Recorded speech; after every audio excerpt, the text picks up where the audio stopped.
sa mga kababayan. At nandito tayo sa may Espanya area, sa may Loyola Street. Corner po itong kahaba po ng Polo Street, mga kababayan. Dito tayo upang magbigay update ng off-ramp ng ating NLEX connector, mga kababayan. So yan po ang ating NLEX connector. Dito tayo sa kahaba po ng Loyola Street. So, ito po tayo mga kababayan, sa ating mga kababayan na sumasay sa Mindanao at sa ating mga OFW. At titingnan natin dito kung ano na po ang progress na nabago.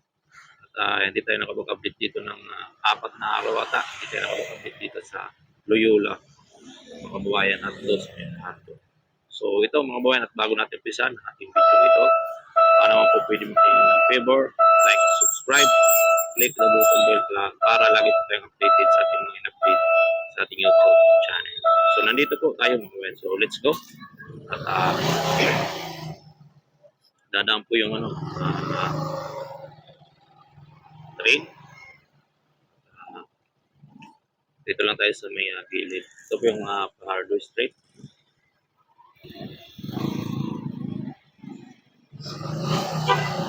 So wala pa train. Nagpalusot pa si Kuya. So ito po yung ating update dito. Natin makikita ngayon sa may off-ramp. So ito nga po mga kababayan, na-espalto na. So ito na rampa. Itong rampa na lang po yung ang hindi pa espaltado itong rampa. Pero doon sa may taas at saka yung pangalawang may plastic barrier, may concrete plastic barrier, may espalto. So ito na lang na wala, arangkada yung ng ramp. So ito pong ating update at ito po yung ating drone shot mga kababayan. So ito, let's go para makita natin yung aerial video mga kababayan. So ito po ang ating video ng drone shot.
Dito naman po tayo sa may Pardo area, straight mga bayan sa ating on-ramp.